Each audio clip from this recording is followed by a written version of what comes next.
Welcome everyone, and thank you for being with us today. We hope you are all well and healthy.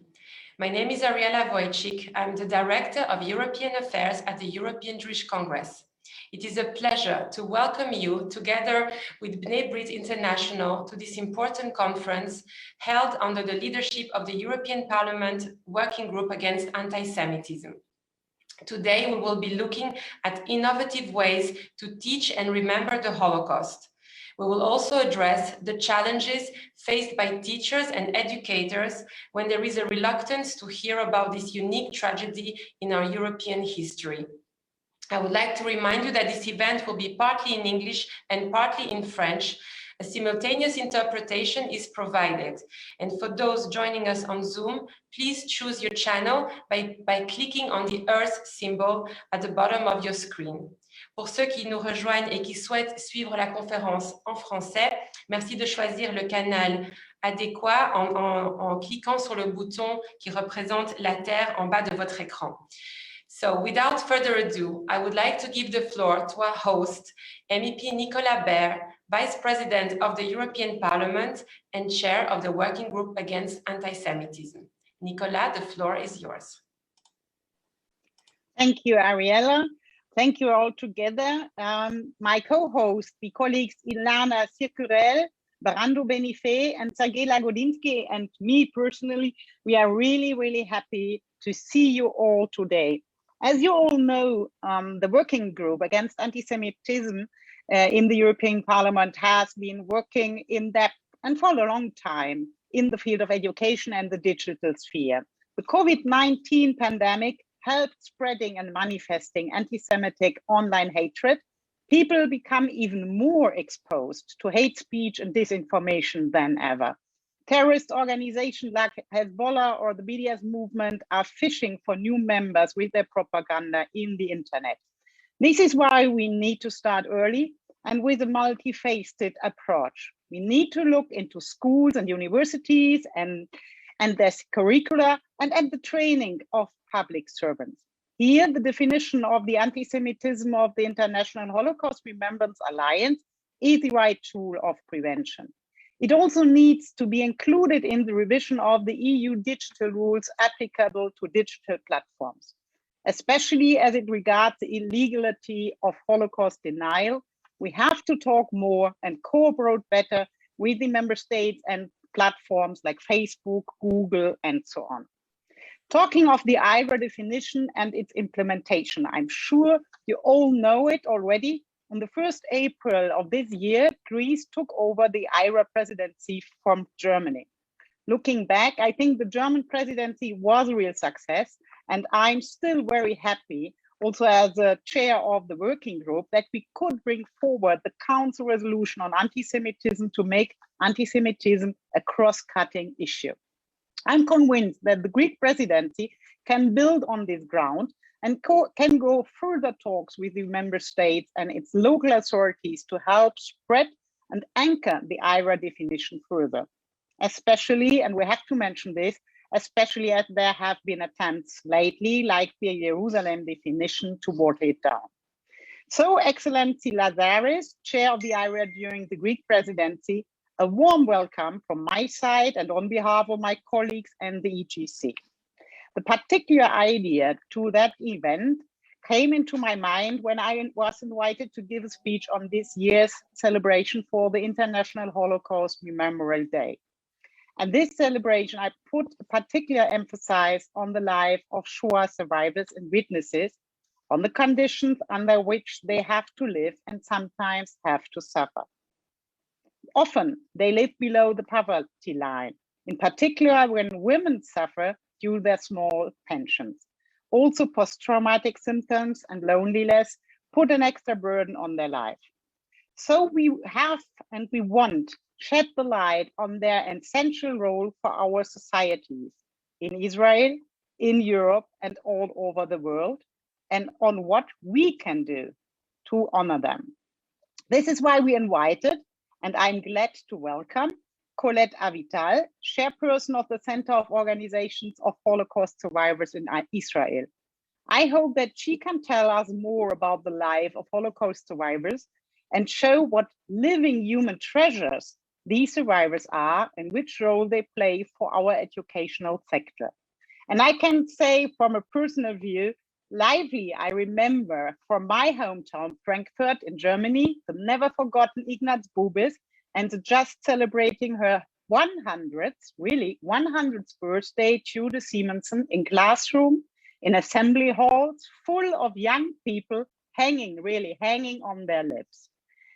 As we all know, these witnesses, which were so important for the educational system, will leave us soon forever. So we should better prepare for a time in which we cannot ask them anymore for their advice and their stories. An organization that is dealing with remembrance and honoring victims is Convoy 77. We are glad to welcome the founder and president of this gorgeous organization, George Meyer. You are a group of families and friends of deportees of the Convoy 77 that want to learn and make known the fate of 100,306 people who left Ramsey in cattle cars for Auschwitz in July 1944. We are curious to hear all about your findings while you have been searching for documents related to Convoy 77. And of course, with a view on today's seminar, we are very interested in the testimonies you collected after the parting away of the last surviving deportees. We can be glad that there are more and more people caring about the problem on how to not only preserve memory, but also translating it into 2021 and the needs of the current generation. Young and talented creative people like Maya Kovaci, co-creator and co-director of Eva Stories, a diary on Instagram based on a true story of a girl murdered in Auschwitz. For me, this project can serve as a role model for making history more tangible to use. We are very happy to have Mrs. Kovacic here to tell us more about it and to share future ideas on how to teach, inform, enlighten about the Holocaust with the help of social media. Because as time went on and we need to adapt to the change, we also need to adapt on new ways of teaching, new ways of remembering, new ways on conveying messages.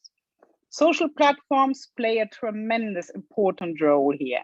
Young people get their information from Facebook, from Instagram, or other media platforms. We really need to make sure that they have the tools to deal with the immense wave of information and also with tools to resist people trying to decide and incite them. For this to be accomplished, also teachers in classroom need to adapt. Education must be taught and experienced with all our senses. This is why conventional classroom teaching must go hand in hand with non-formal education.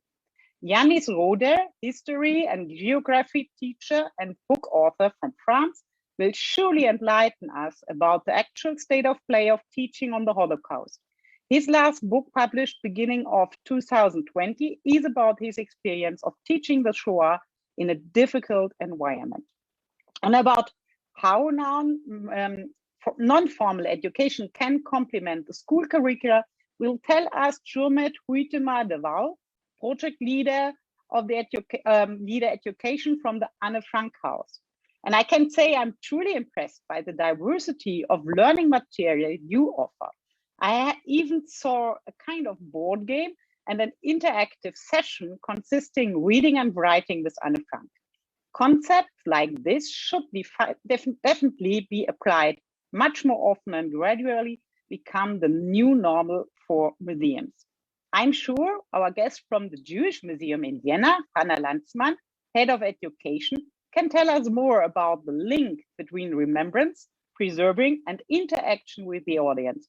This is of particular interest also for me personally, as I'm responsible as the Vice President of the European Parliament, also for the European House of History. And I would like to take some good practices from you here. So I'm looking forward to many new insights and new projects within the triangle: education, commemoration, and social media from our panelists and speakers from today. Besides the long-term projects of the implementation of the IHRA definition and the work with the member states, a review of forgotten issues like, for example, restitution is needed. And we also need to take a closer look on short-term proposals like the Digital Service Act. For all these reasons, in all these fields, education, remembrance, and digital tools are essential. Now, after introducing you all and your wonderful activities and projects, I will pass the floor to His Excellency Ambassador Christodoulos Lazaris for his introduction before Ariella takes over for our two panels. Please, Mr. Ambassador, the floor is yours. Thank you, Your Honor, for your very kind words. I hope they will translate on our part into something tangible. So, Vice President of the European Parliament, Chair of the Working Group Against Antisemitism, Mrs. Nicola, Member of the European Parliament, Vice Chair of the Working Group Against Antisemitism, Mr. Sergey Lagodinsky, Member of the European Parliament, Board Member of the Working Group Against Antisemitism, Mrs. Ilana Cicurel, Member of the European Parliament, Board Member of the Working Group Against Antisemitism, Mr. Brando, Benifei, distinguished speakers, ladies and gentlemen. First of all, may I congratulate you for this forward-looking initiative that is exploring both education and the use of modern and powerful digital means to keep the memory of the Holocaust alive.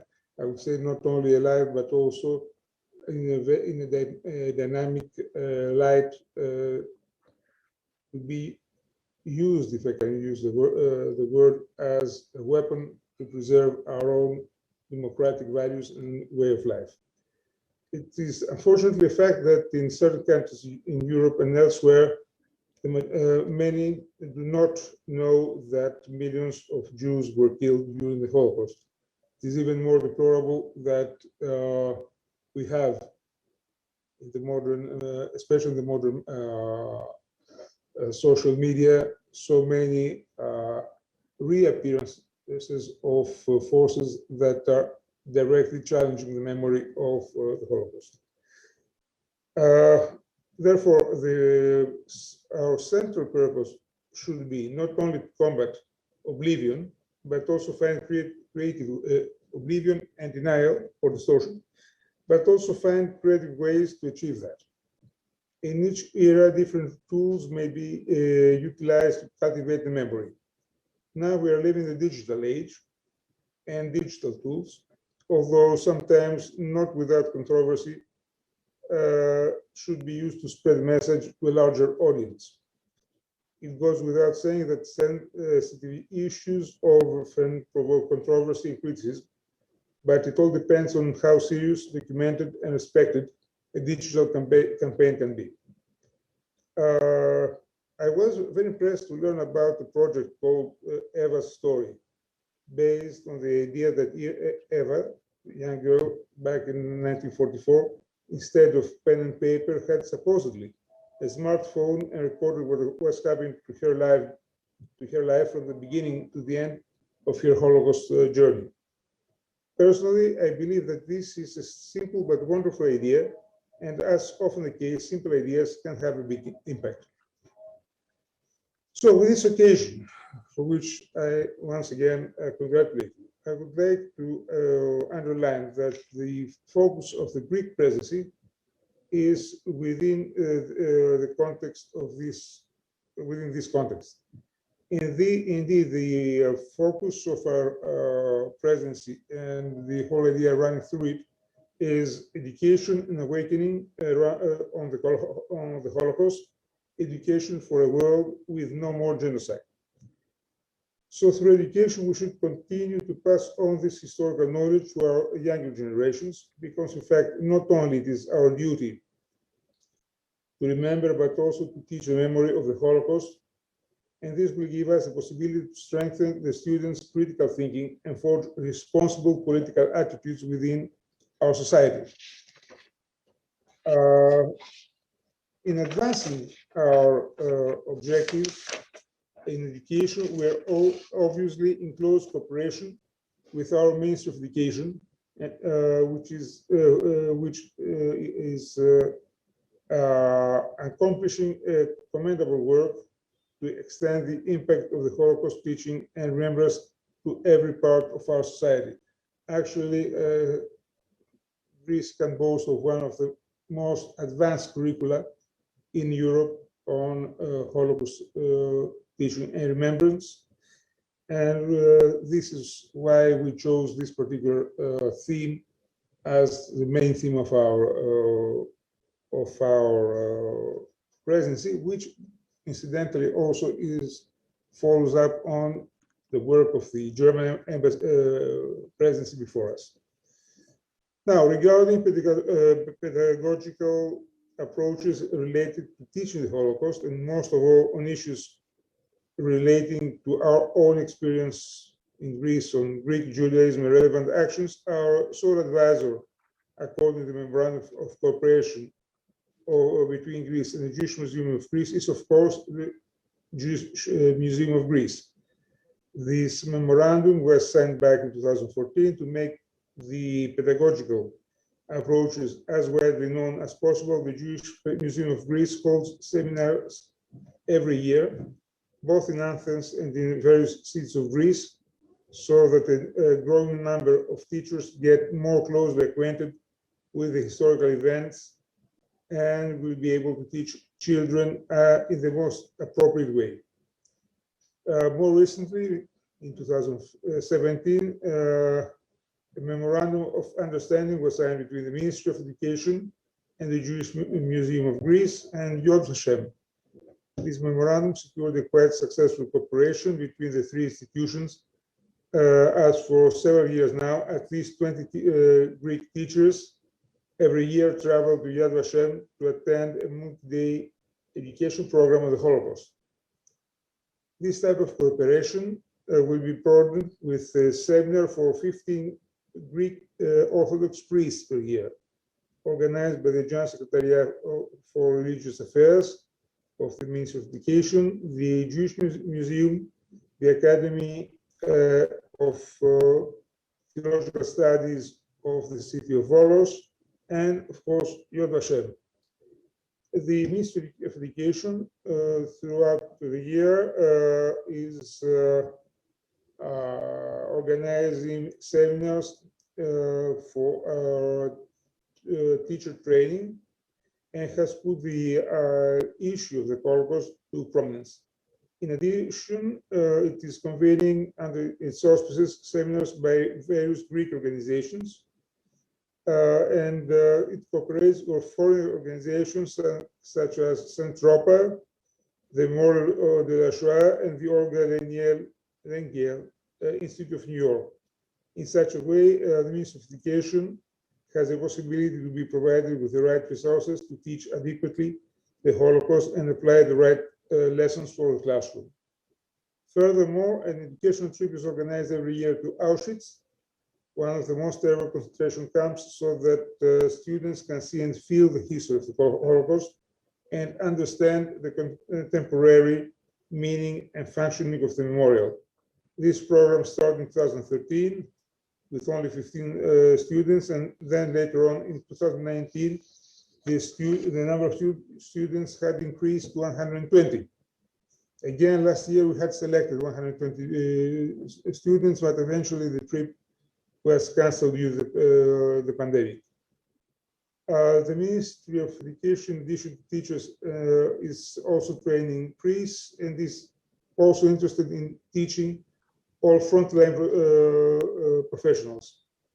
In this regard, the first pilot education seminar for members of the security forces will take place within 2021. This is one of the actions we're taking during our presidency. Ambassador, may I just ask you to just come to a conclusion soon? Yes, I'm doing. Thank you. At the end. Thank you very much for all your hard work on the matter. I wasn't reaching my end anyway. I wish you the best of luck for the proceedings of these seminars and beyond. Thank you very much. Thank you very much, Ambassador Lazaris. First of all, for your time. I know you just started your mission as a chair of IHRA, so we wish you good luck for this important, the next year to make a lot of progress. And I understand that you will focus a lot on education, which is exactly, the center of this event, and this is the future. This is the future generation we are talking about. And thank you for sharing with us the role Greece will play in the scope of this IHRA presidency. I would like now to open our first panel with our very interesting and dedicated panelists. We will explore all together the future of Holocaust education, especially when our dear survivors, the direct witnesses and victims of the Shoah, are sadly leaving us. And to set the tone, and also maybe to give us a German perspective to these issues, it is my great pleasure to give the floor to MEP Sergey Lagodinsky, Vice Chair of the Working Group Against Antisemitism, but as well a fierce advocate for human rights. Sergey, the floor is yours. Thanks so much, and this is a true privilege to be on this panel. That's why I do not want to take too much time, because I'm not the practitioner here, and the practitioners here, those who actually implement this mission, this very important mission, are our other guests. But I think it is important maybe to say a couple of words of introduction to what we're saying. I've been working on those issues for by now already 20 years, starting with the American Jewish Committee and with other organizations in Germany, where this issue is, of course, of special importance. And I've always been struggling with certain dilemmas that many of our guests probably know. And one of this dilemma is, of course, something that we've been mentioning again and again. And you, Ariella, rightly mentioned the fact that we are losing survivors as kind of the living witnesses among us.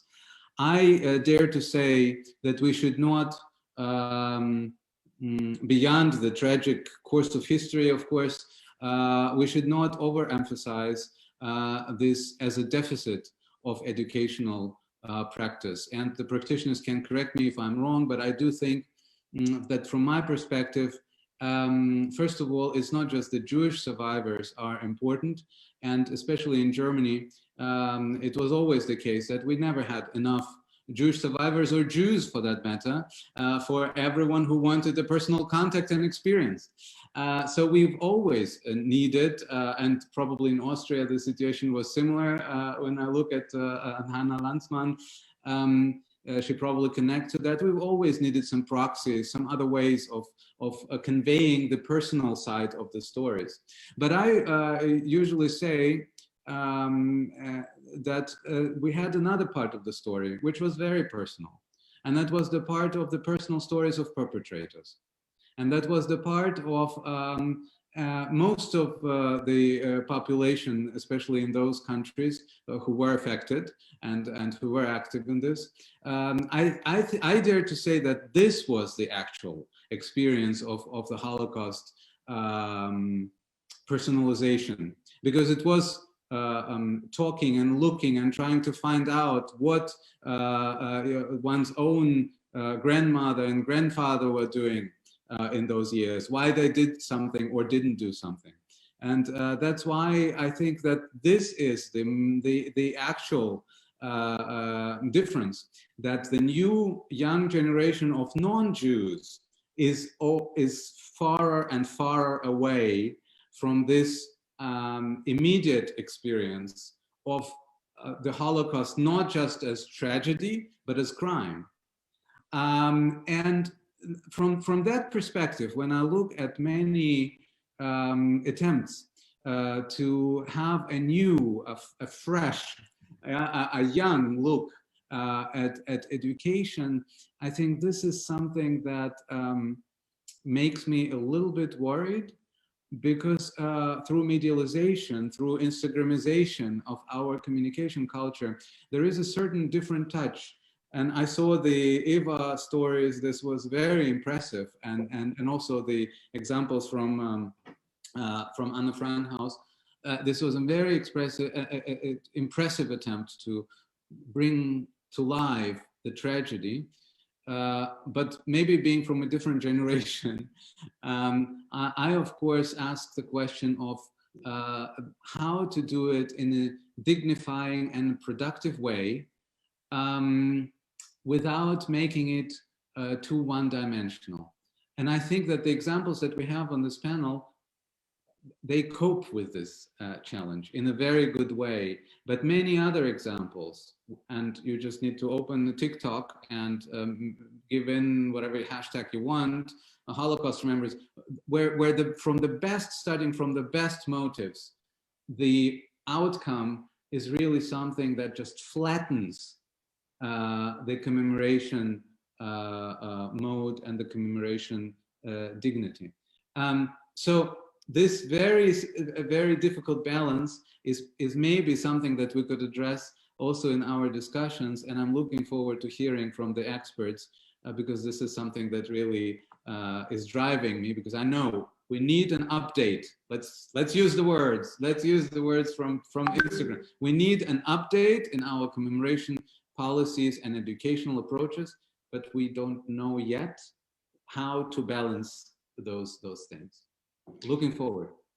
Thank you very much, Sergey. First of all, for your insightful comments as always, and also for, putting the finger on this very delicate balance that we need to find in order not to, fall into the trap of trivializations that we are, of course, always so wary about. So definitely, this is one of the points that our panelists will address. And I would like immediately to pass the floor to Maya Kochavi, the creator, as you said, of this extremely successful Instagram campaign called Eva Stories. Maya, thank you very much for being with us. I wanted to ask you, can you please explain how the idea of Eva Stories came to life, and how would you describe the impact of this campaign? And I know you have been assessing the results, and you will give us a presentation now, but would you say that Eva Stories managed to create some empathy and increase the knowledge of the Holocaust among young people? So Maya, the floor is yours. Hi, hello to everyone. I'm very happy and honored to join this impressive panel of people and to share Eva Stories with you. I think Eva Stories made a great impact, if I can say so myself, about the project. And I've created a short presentation that will hopefully only take 10 minutes of your time that will show you this. And I hope that we can use it as an example or inspiration for further projects. So if it is all right, I will share my screen. Is that okay? Of course. Okay.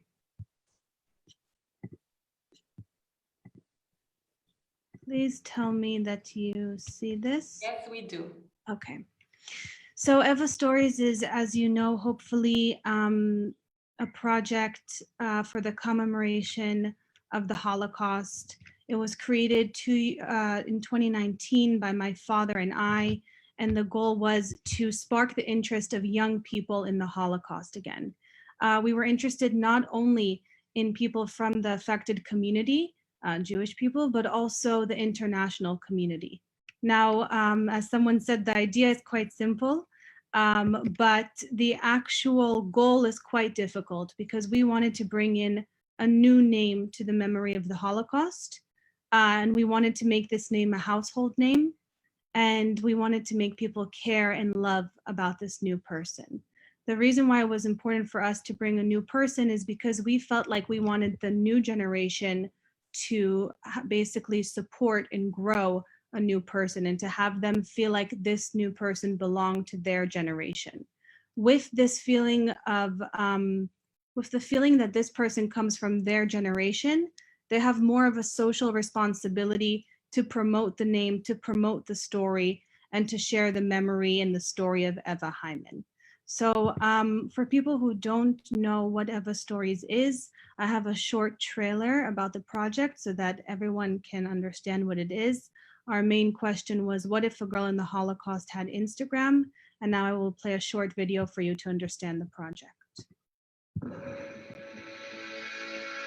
Hi, my name's Eva.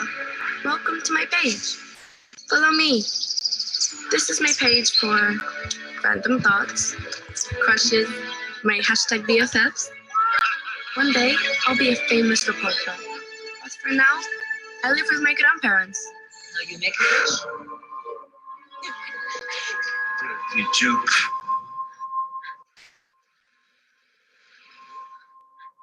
Conquer us. Immediately. Just feel no longer.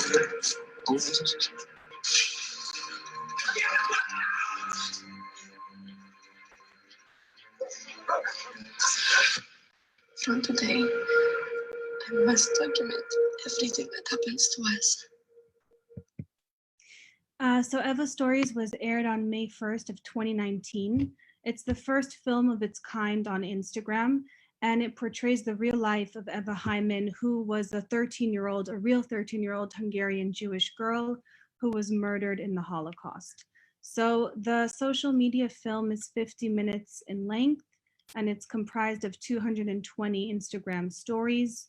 We basically took the diary of a real girl named Eva Hyman, who documented the last 4 months of her life, and we put it as though they were Instagram stories.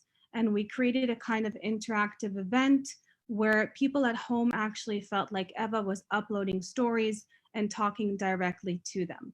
So we wanted to basically reduce the barriers. We didn't want to reach people who were just interested in the Holocaust, but we wanted people who actually were not interested in the Holocaust or who had not heard about the Holocaust to be interested in Eva Hyman. And for that reason, a lot of the things that we see in this film are kind of breaking the usual Jewish narrative or Jewish stereotypes that we often see, because we wanted every kid at home to feel like they could be Eva and that what happened to Eva could happen to them. The impact of Eva Stories, we can quantify it amongst a couple of different things.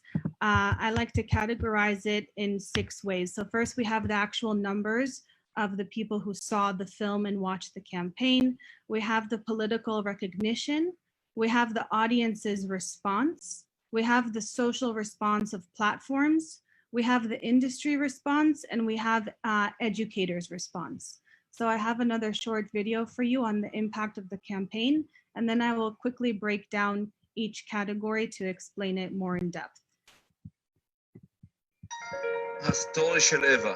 Eva Hyman. Eva Hyman. Eva Hyman. Eva Hyman. Eva Hyman is the new face. Le photo qui s'appelle Eva Stories. Stories של Eva. An incredible phenomenon. 100 million views in just 14 hours. Imagine, if you will, Instagram existed back then.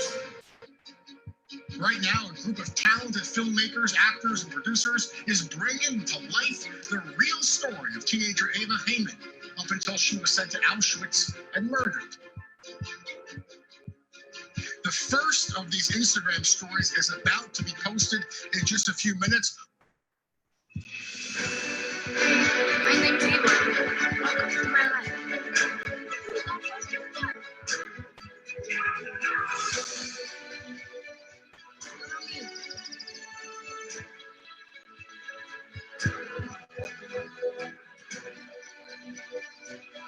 In the last 24 hours, it's had over 100 million views.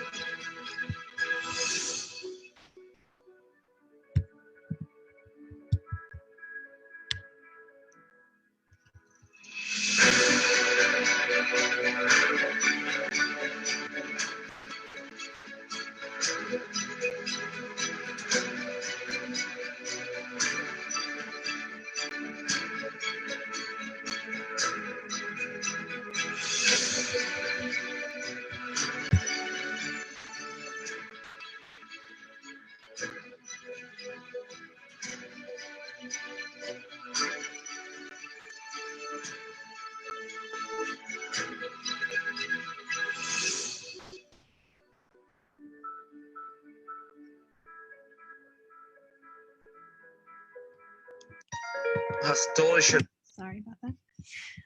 Okay, so in this video, we can see some of the impact. So the numbers, as mentioned, were 300 million views, 200 million Google searches on Eva Hyman, and 10 million user interactions within 24 hours.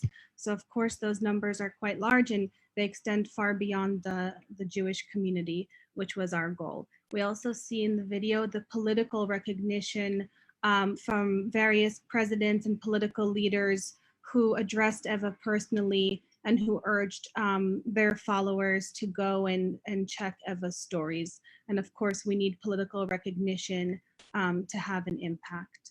So those two things are very crucial. For me, the most emotional aspect, and I'm the one who is, is powering the page of Eva Hyman, are the direct messages that Eva receives and still receives on a daily basis. So Eva, the Instagram page actually allows kids and people of all ages to directly contact Eva Hyman. And of course, she's not answering, and we also don't often open the messages. We just take some out in order to show people the impact of the project. The messages are very emotional. They pass through the barrier of a character, let's say, and an audience. It creates kind of like a peer-to-peer connection. And it also allows for a release of catharsis between the viewer to the person who they're watching, the sadness that they feel or the anger that they feel. So we see here some of the examples. They're very touching messages, and this is really the strongest impact that we see, the greatest way that we see the impact that Eva made. And as I mentioned, still till today, she receives messages to her page, and no one is messaging myself or my father, the creators of the project. They're messaging Eva directly. Beyond that, as the campaign rolled out within the 24 hours, we had interactivity within the campaign where Eva Hyman asked the audience various questions throughout her stories when she uploaded. For example, after the Nazis take her grandfather's pharmacy, she asks the audience, what should I do to make my grandfather feel better? I've never seen him so sad. And we had hundreds of thousands of responses from people around the world telling her what she can do to make him feel better. So there's kind of this feeling that Eva is living today. She's telling her story as though it's happening today. And actually in Israel, her page became the third most popular Instagram page after Gal Gadot and Bar Rafaeli. So it's quite incredible to think that a girl who was murdered in 1944 is the third largest influencer in Israel, and quite emotional. The next way that we see the impact is from social platforms. So after Eva came out on Instagram, we were contacted by Snapchat to also release the story there, and Yandex, so they saw the effect of it and requested to also have it there. The awards in the industry, of course, are very important because they solidify the campaign, and the industry awards allow for more and more people to hear about the campaign. And most important is really the educational aspect. So we have teachers across the world who show Eva's story in classrooms across all ages. We have PhDs and thesis studies that are being written about the project, and it's been incorporated into Israeli Holocaust educational programs. And one of the most important things, which I think is really what this panel is about, is that we see the gatekeepers of the Holocaust really opening up to the idea that social media needs to be used. Of course, we see across social media the anti-Semitism spreading quite rapidly, as it has been, and it's quite difficult to see it, especially on Eva's page. We get a lot of messages as well that are quite anti-Semitic, Holocaust deniers. So I'm very, very happy to see that the gatekeepers of the Holocaust and the people who are really passing on the lessons of the Holocaust have understood the importance of social media in teaching the next generation. Thank you.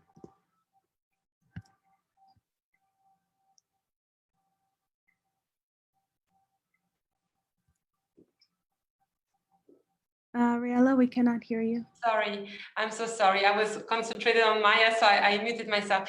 Maya, I would like to congratulate you and your father for this extraordinary campaign. I think you answered our questions about the impact and about the significance of the scope of this campaign.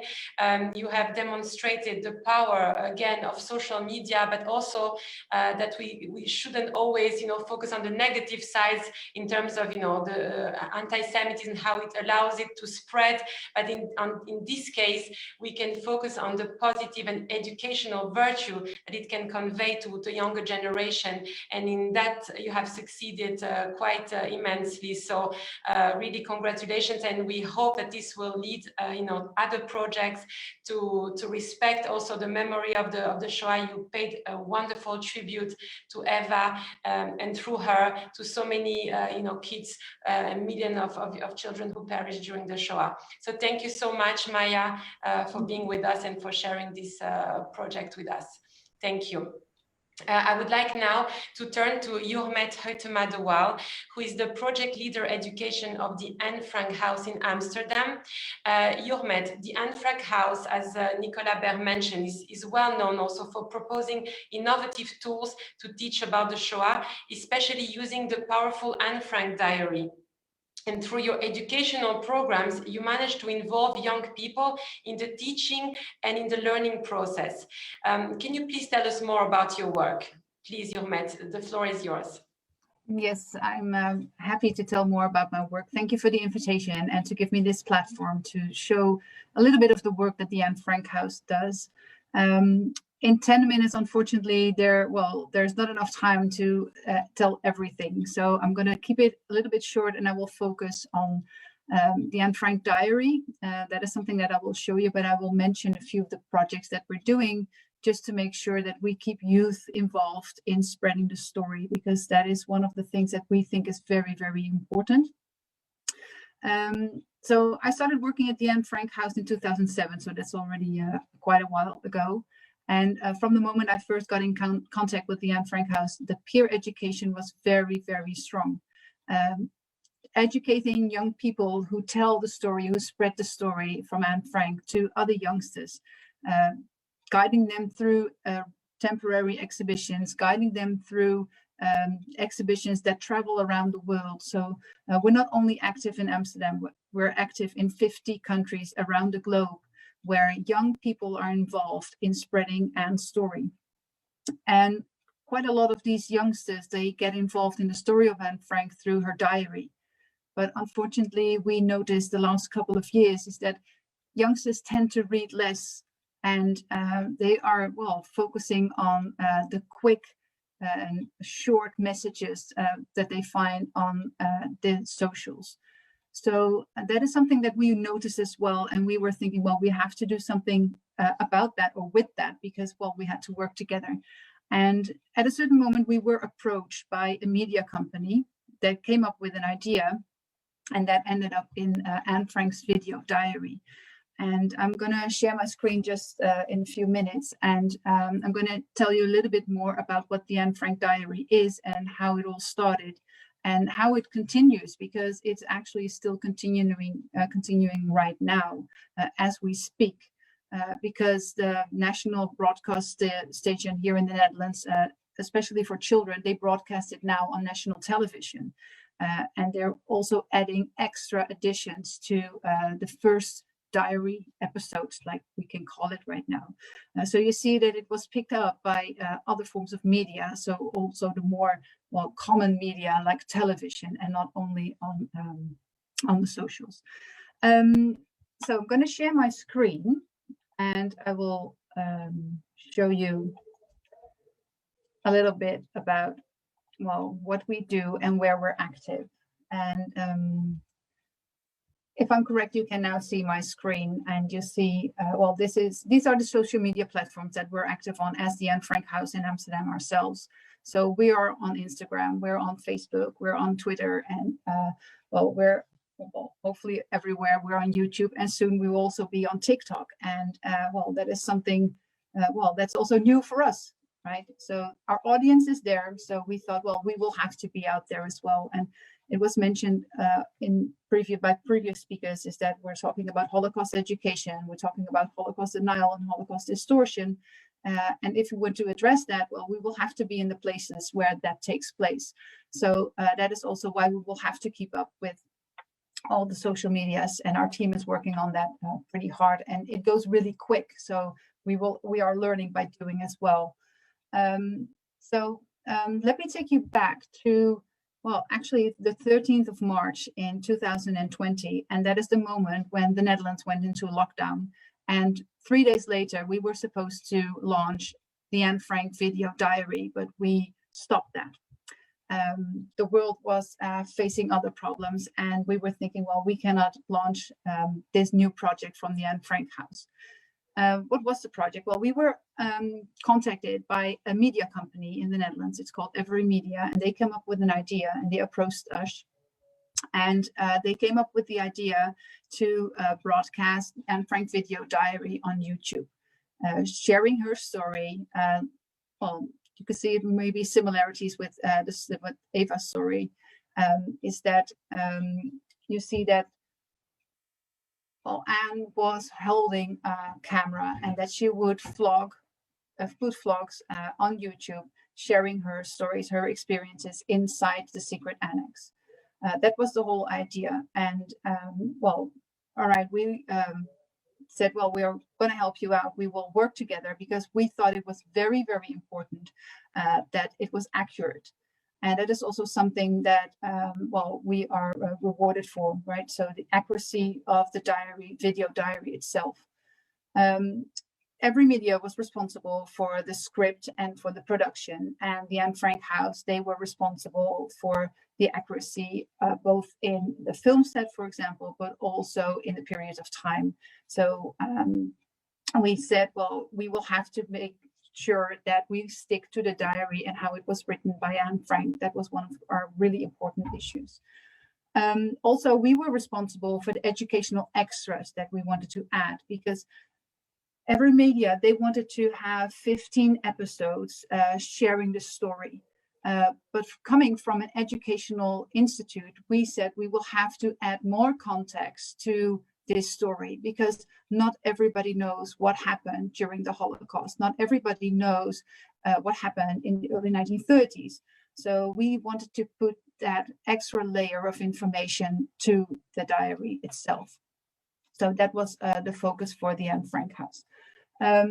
Well, why did we do it? Because, well, it's a new and appealing way to share the story of Anne Frank. And I also mentioned that, well, readers tend to read less, or youngsters tend to read less. So, and they're not that familiar anymore with the diary of Anne Frank. So for us, it was a new way of reaching out to young people to share the story of Anne Frank, and to reach out as many people as possible. It's not targeted at at one specific group. Of course, youngsters, that is our, well, maybe you could say our primarily targeted audience, but we also, well, gave it to a broader public. So everybody who's interested in the story to learn more about Anne Frank, they were more than welcome to watch it. Of course, it's also available on YouTube. So, well, you cannot take people say no for watching that. So we wanted to broadcast via YouTube, because that is a platform that is very well usable if you wanted to broadcast videos, of course. So that was one thing.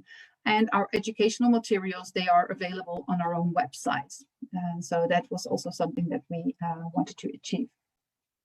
Well, what do? We have 15 episodes, and they are more or less 5 to 7 minutes. And instead of writing a diary, Anne is addressing her, well, watchers, actually, her viewers directly via her camera. And what was very important, it is based on the diary entries that she wrote between March 1944 and August 1944. And sometimes she does have flashbacks to earlier periods, because if you would, for example, watch the first episode, you will see that Anne Frank gets the camera / diary, and that took place in 1942, right, on the 12th of June, 1942. But in her diary, she writes about that as well as some sort of a flashback. And we did that just to make sure that the story was more complete. Well, the 7 educational extras that we did, they are explaining a little bit more about the situations that took place in the video diary. And for us, it was very important that viewers, and especially youngsters, realize that, of course, Anne Frank did not have a camera, right? And that she wrote a diary. So for us, that was a really important point to address in these educational extras. We also made use of historical pictures, documents, diary, and other objects just to show what the story is about. And it was already mentioned before, is that we also wanted to make a direct link to the present, to the youngsters, to their lives nowadays. So we have critical thinking questions at the end on what the story means for them right now. And this all happened in, like I said, in March 2020, when the world went in lockdown, when the Netherlands went in lockdown.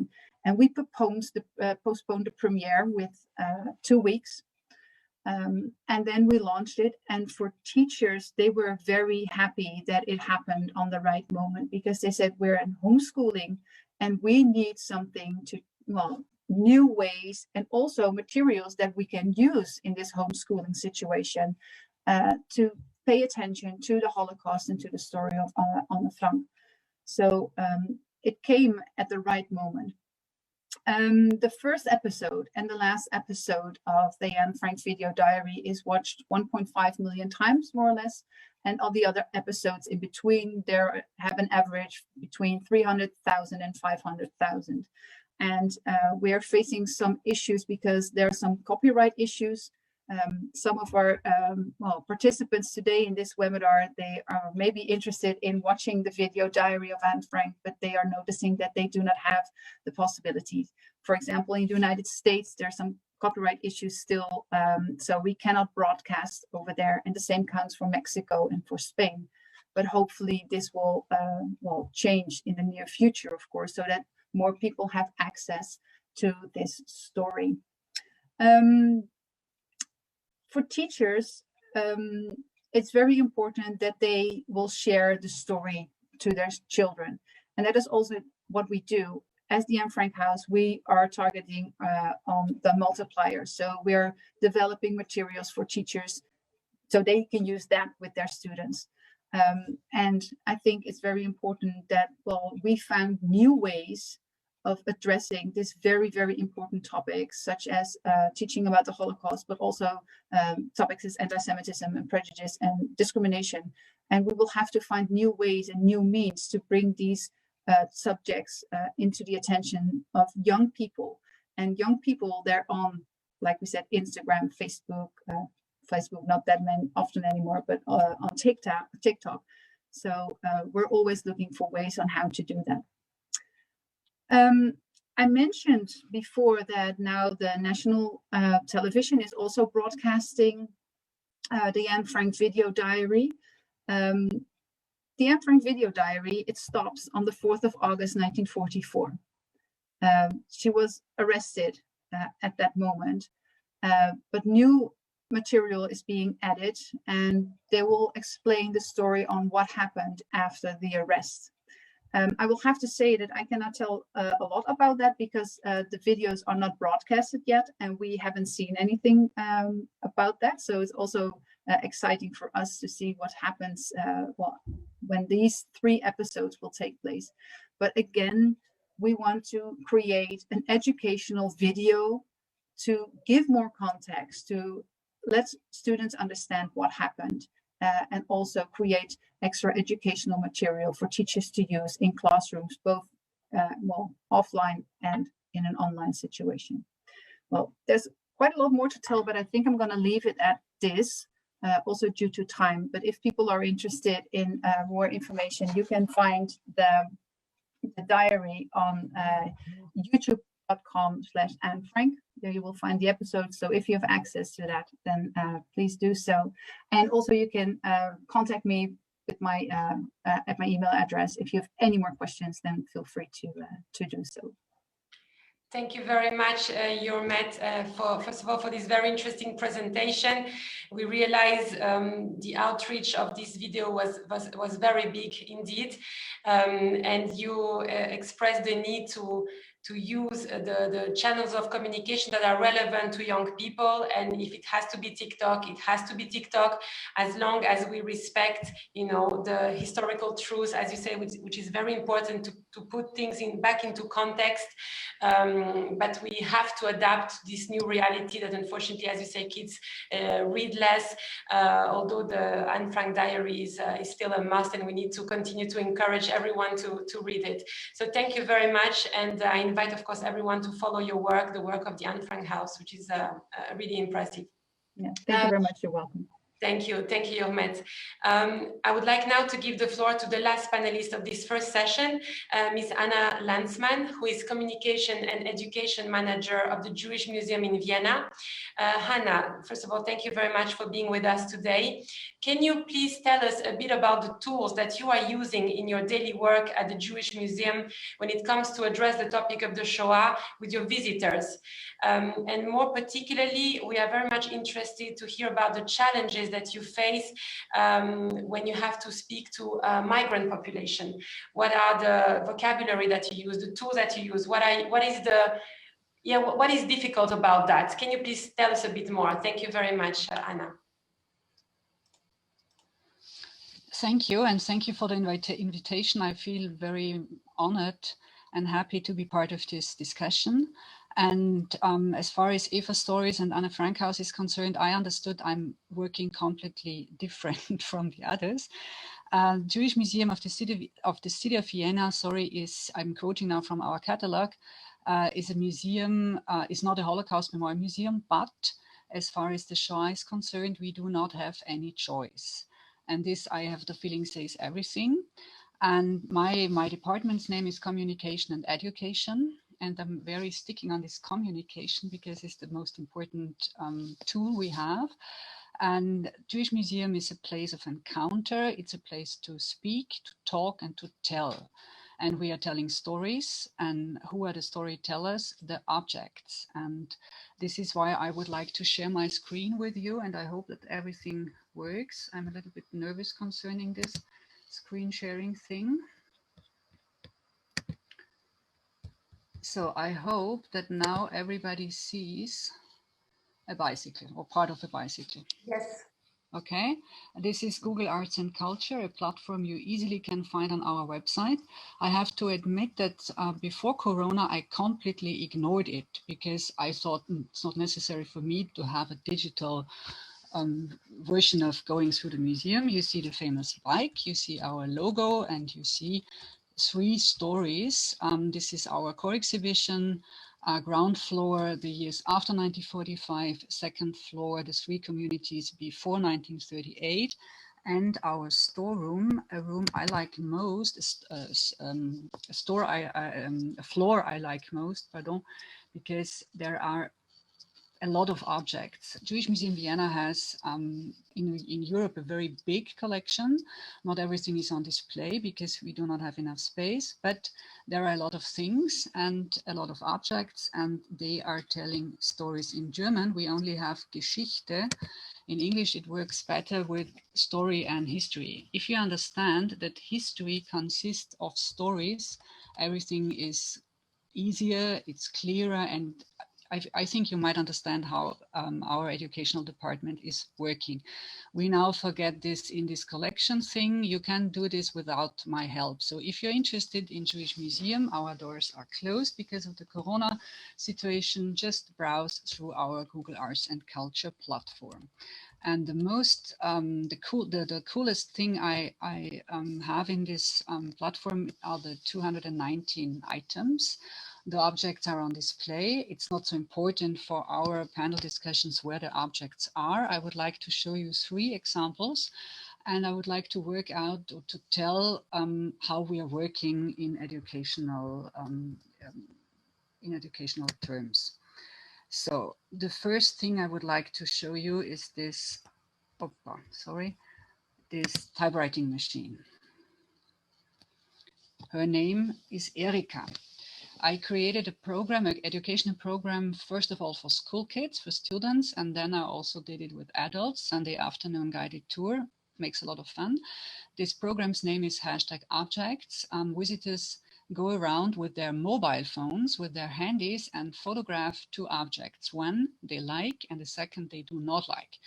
And about those 2 objects, they go together because it's nicer to work in a team. For example, often pupils, students take this Erika as a wow object. And you might wonder why the digital generation is taking this old-fashioned typewriting machine. Yeah, it's old-fashioned, and perhaps grandma has a typewriting machine, and this one is working with Hebrew letters, so we can discuss it's from right to left and not the other way around, and so on and so on. The pupils photograph, or the visitors photograph, and then the museum's educators are telling about the object, the historical background, and about this one we nearly know nothing. We know that a certain Hans Meyer emigrated from Frankfurt am Main in Germany to Palestine. He lived there and then he died, and this typewriting machine came to a flea market. And another man, Eli Stern, a Viennese, came from Palestine to Viennese, or from Israel to Vienna. He bought this typewriting machine, and he bought other things from the flea market, and this collection is part of our museum. What we are doing now, the pupils now know, okay, we do not know a lot about this Erika. We do not even know Hans Meyer, but we can invent. We can try to be creative, and this is what we are doing when we call this workshop doing an interview with an object. And there are always 2 pupils or 4. It's always a group, 2 or 3. How depends on how big the group is, and then one group is the object and the other group is the interviewer. And we have to invent everything because we do not know anything about this Erika, but it doesn't matter. Stories are here to be told, and stories are also here to be invented. So it makes fun, and it makes pupils or visitors come in touch with the objects easier, as if we stay in front of the glass case saying, here you see a blah, blah, blah, and here you have a blah, blah, blah. In education, in museums education, you should not tell what others can read on Wikipedia pages at home. You have to do something different. So I now show you a second object, also often used as favorite, this red pullover. This red pullover belonged to a boy who emigrated from Vienna with the first children's transport in March 1939. And his Viennese boy's name was Paul Peter Porges. And his grandmother, this red pullover was his pullover, and his grandmother, her nickname was Gigi. Strange that a Viennese grandmother has such a nickname, but Gigi put the 3 P's on Paul Peter Porges pullover, and he went to France, and from France to Switzerland, and from Switzerland to New York, and he became a very famous cartoonist. And the PPP, his nickname, became his art name. So if you Google Paul Peter Porges and Mad Magazine and New Yorker, you will find Paul Peter Porges, PPP, and his cartoons. He died already, and we asked him before if perhaps it's possible that he gives us an object of his I don't know, sketches or the pencil or the paper. No, he said the pullover, and he died already. And he said, okay, when I'm gone one day, please ask my daughters if it's still okay that you have the pullover here. The daughters said it's okay that we have the pullover. What we are doing with the pullover, we invite pupils to write a letter to PPP. PPP died already, so he will never answer. And the students ask him a question if he's happy, or if he was happy with the nickname PPP, or if he was happy with the pullover, if his wife Lucy was a fashion designer, if she liked the pullover, if she thought, this is a fashionable pullover, or if she thought, no, buy a new one. And the pupils, the students, write the letters. If there is not so much time, they make WhatsApp messages. And if we have more time, they get a piece of paper, sheet of paper, and a pen or a pencil. I'm always looking for good material, yeah, nice paper, nice pencil, and then they really write a letter. I know that we are talking about facing the digital age, but I think from time to time it's good to use real piece of paper and a real pencil. And they write a letter, we read those letters, and then it's up to the pupils if they want to take the letter back home or in class. Often the teachers want to continue to work with these letters. And if they do not want to take it with them, I say, okay, let's leave it here in the museum, and those letters will be put into our collection. And I'm really inventorizing the objects, and then they become part. And if I say to the students, not now, but in 5 years, in 10 years, someone will open this box and will read what you wrote to PPP, it's again this coming close to the museum, coming close to the collection, coming close to the experience of Viennese Jewish history and culture. Anna, I'm sorry, can I just ask you to maybe quickly address the point about migrants who are visiting the museum? Yes, yes, yes. Second panel, unfortunately. Yes. Thank you, Anna. I prepared a third object, and then we have this what you asked concerning the migrant groups or refugee groups. We started 2016 with programs for refugees, and it was an idea of our director Daniel Spera, and she said, okay, what do you think, we should do something? And I said, yes, we should do something. And we did not create special programs for refugees. Refugees are visitors, and we make programs for visitors, and we just talk. When we have refugee groups, we need a translation. I'm not able to speak Farsi or any Arab languages. This is a little bit tricky, but you learn about it. And again, also with these refugees, we say, hello, welcome, nice to be here. Go around with your mobile phone, look for an object you really like, or look for an object you want to learn more about. And then those refugees often choose this object. It's just a pot for tea or coffee with flowers, very old one. And then you see a Hebrew inscription. The refugees do not know that this is Hebrew. They suppose it might be Hebrew. And then we explain it's from the old Jewish museum. It's used for Pesach. So it's Al Chag HaMatzot, it's written on it, and we can explain what's Pesach. We can explain what is the Old Jewish Museum and why this Old Jewish Museum was closed, and what does it mean to eat kosher. And then you have, with kosher, you have the halal thing, and then we can talk. And the most important thing we are doing with the refugees, we just talk, and we learn that we are all the same. We are born, we eat, we drink, we marry, we are happy or not so happy, and in the end we have to die, to shorten it very, very much. Yeah? Thank you. Thank you very much, Hannah. And indeed, it's a very interactive way to learn about, Jewish tradition and Jewish history, and of course, the Shoah is part of that history. So thank you very much, Hannah, for explaining to us how you do it, how you manage education at the Jewish Museum of Vienna. You're welcome. Thank you very much to all the panelists. I would like now to move to the second panel. And if you don't mind, I will switch to French for that panel. So please follow, stay on the English channel. J'aimerais, pour ce deuxième panel, donner la parole en tout premier à Madame la députée Ilana Cicurel. Ilana est notamment membre du bureau exécutif de la République en marche en France, au sein duquel elle est chargée de l'éducation, l'enseignement supérieur et la recherche. En 2018, elle lance le collectif citoyen « Je m'engage pour l'école ». Ilana est très sensible au thème de la mémoire de la Shoah et à la lutte contre l'antisémitisme. Elle est également membre du groupe de travail contre l'antisémitisme et nous sommes très heureux de l'avoir avec nous. Ilana, je vous donne la parole. Tentons de rester bref. J'aimerais donner le plus de temps possible à Iannis Roder, à Colette Avital et à Georges Maillard qui sont nos prochains invités. Oui, absolument. Merci, Ariella. Et je vais être très rapide. Je voudrais remercier le Congrès juif européen pour l'organisation de ce panel en partenariat avec notre groupe de travail contre l'antisémitisme, qui est présidé, comme ça a été rappelé, par Nicola Baer, ma collègue au sein du Renew Europe Group, et qui est aussi vice-président du Parlement européen, et dont je voudrais saluer l'engagement constant et très vigoureux contre l'antisémitisme, qui est malheureusement une question d'actualité dans notre Europe tourmentée. Alors, nous avons pensé pensé qu'il était important de nous interroger ensemble sur la transmission de l'histoire de la Shoah, en gardant à l'esprit le regard visionnaire et exigeant de Simone Weil, qui, vous vous en souvenez peut-être, n'aimait pas la notion de devoir de mémoire, il lui préférait l'idée de travail, de transmission et d'histoire.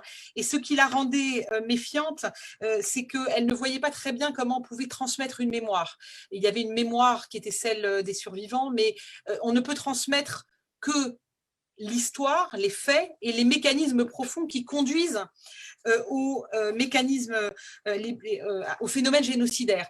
C'était sa conviction, et je crois que cela lui permettait, ça permettait dans son esprit de nous prémunir contre deux écueils, celui de la banalisation, parce que dès lors que vous êtes dans un registre strictement émotionnel, il est beaucoup plus facile de banaliser au service d'un événement quelconque. Et en réalité, si tout relève de la Shoah, d'une certaine manière, c'est à une forme d'oubli par dilution auquel on risque d'assister.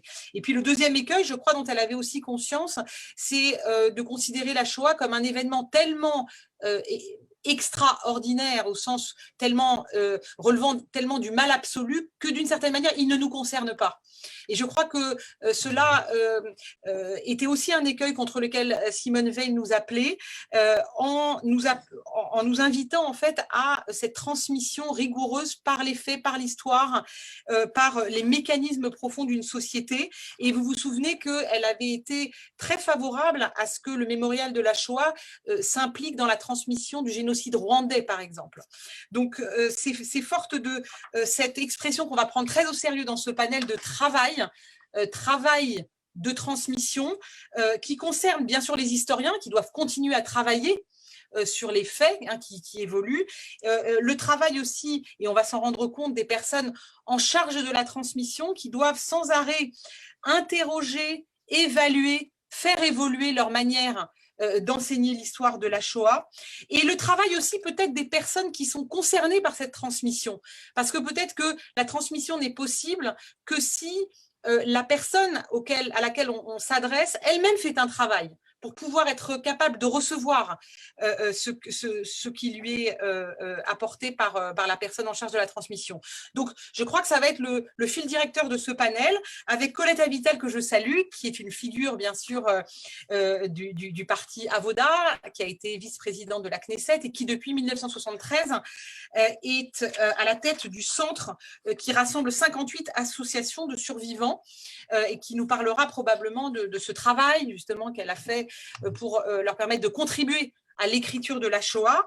Je veux saluer également donc Georges Mayer, qui est fondateur et président du projet Convoy 77, dont l'originalité consiste à inviter les jeunes d'aujourd'hui, originaires de villes dont étaient issus les déportés du Convoi 77, et ils sont invités précisément à faire des enquêtes sur ce qu'ont été les vies et la déportation des personnes déportées, ce qui évidemment les met en action et peut-être toute la force de ce projet. Et enfin, Iannis Roder, que je remercie tout particulièrement d'être là, qui est professeur d'histoire-géo, d'histoire-géographie, directeur de l'Observatoire de l'éducation au sein de la Fondation Jean Jaurès, et qui est auteur de plusieurs ouvrages, mais dont en particulier Sortir de l'ère victimaire, publié chez Odile Jacob, qui est une réflexion profonde sur la transmission de l'histoire de la Shoah à partir des obstacles et des difficultés qu'il a pu rencontrer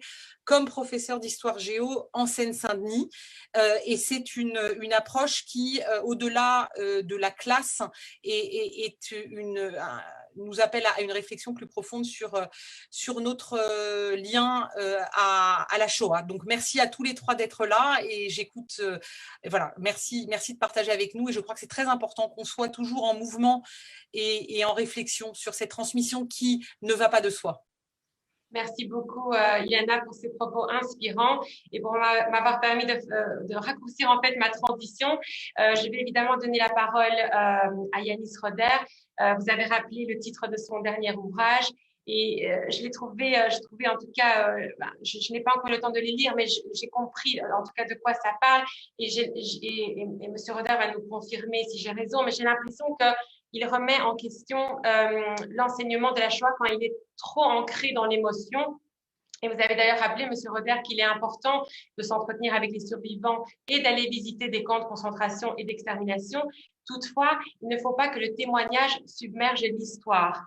Et donc, j'aimerais que vous nous expliquiez un peu ce point de vue, notamment eu égard à votre expérience de professeur dans un collège dit difficile. Voilà, M. Roder, je vous cède la parole. Merci beaucoup. Bonjour à toutes et à tous. Je vous remercie beaucoup de cette invitation qui m'honore.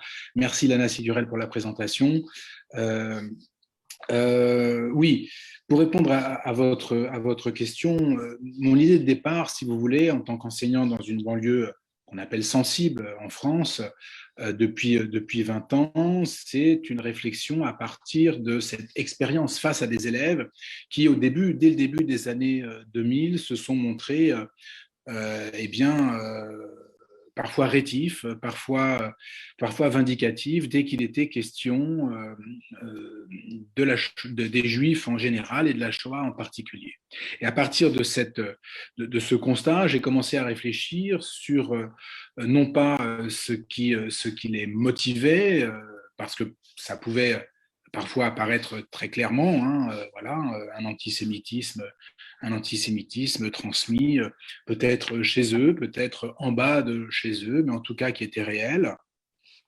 Mais j'ai réfléchi sur ce qui donnait dans notre discours, dans les discours publics, mais aussi les discours pédagogiques, ce qui donnait l'occasion à ces élèves de se saisir de ces discours pour les retourner contre le professeur, contre les Juifs et contre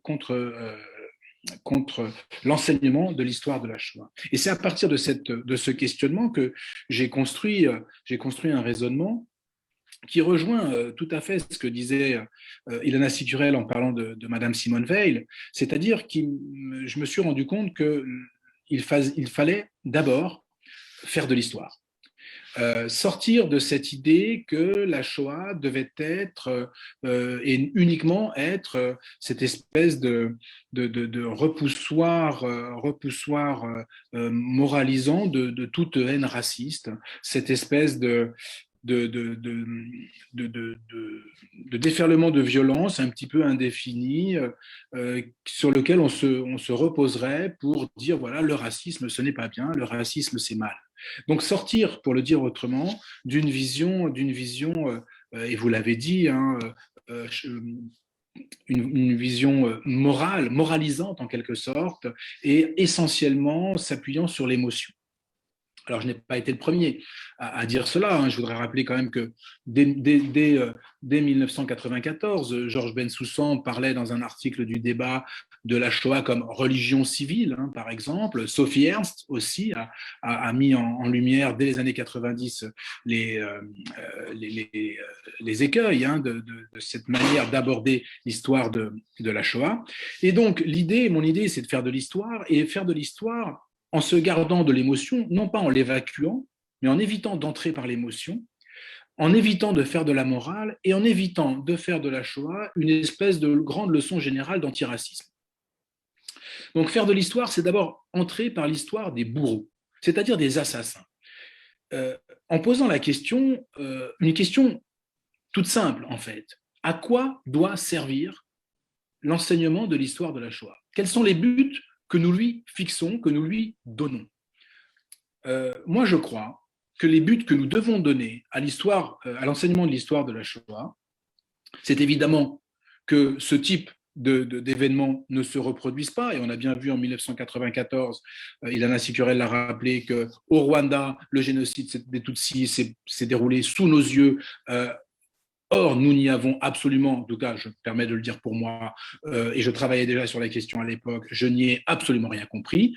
Ça montrait bien que la manière dont nous avions pensé la mémoire de la Shoah ne nous rendait pas capables de lire le présent tel qu'il se présentait.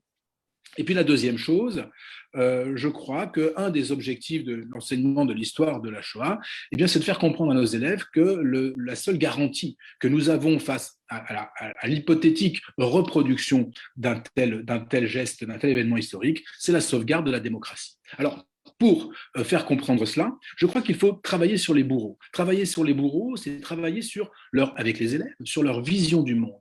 Comment voyaient-ils le monde et pourquoi voyaient-ils le monde comme cela? C'est-à-dire faire la longue histoire de l'antisémitisme, mais aussi faire comprendre aux élèves que le nazisme était un système de croyance qui faisait sens, qui donnait du sens, et qui donnait du sens à la fois aux événements du monde, mais aussi aux existences de ceux qui agissaient, qui étaient les acteurs du génocide. Par exemple, quand, pour que les choses soient très claires dans l'esprit de tout le monde, quand l'Allemagne nazie envahit l'Union soviétique, les groupes nazis, les Einsatzgruppen qui vont assassiner en masse les populations juives, sont convaincus de faire le bien et de défendre l'Allemagne nazie. Ils sont convaincus de défendre l'Allemagne, même au-delà de l'Allemagne nazie. Ils sont convaincus de défendre la civilisation germanique contre, disait Hitler, le judéo-bolchevisme. Et faire comprendre aux élèves que la Shoah, le génocide, est un geste, dans l'imaginaire des bourreaux, évidemment, est un geste défensif. Et ça me semble extrêmement important, de faire comprendre que la Shoah est un geste défensif, comme tout génocide est un geste défensif dans l'imaginaire des bourreaux. Nous sommes face à une construction de type paranoïaque et de type eschatologique, c'est-à-dire de fin du monde, du eux ou nous. Soit nous assassinons les Juifs, soit c'est eux qui nous assassineront et nous disparaîtrons. Et ce discours-là, vous le retrouvez jusqu'à la fin, jusqu'au mois d'avril 1945, dans les discours des dignitaires nazis. Et ces discours, ils ont infusé et ils sont très présents dans la population allemande. Donc faire comprendre cela, faire comprendre que les génocides, ils suivent des processus qui ne sont pas linéaires. Je crois qu'il faut se méfier des modélisations. Ce n'est pas parce qu'on interdit un jour la presse qu'à la fin du processus, il y a un génocide. Voilà, il faut, d'abord, le pire n'est jamais sûr, mais en plus, il n'y a pas de fonctionnement linéaire et de cheminement linéaire d'un génocide. C'est beaucoup plus complexe que cela. Il faut contextualiser, il faut montrer, il faut travailler sur les autres violences génocidaires, celles rappelées par Ilana Cicurel, le génocide des Tutsis au Rwanda, le génocide des Arméniens, et pourquoi pas d'autres, bien sûr.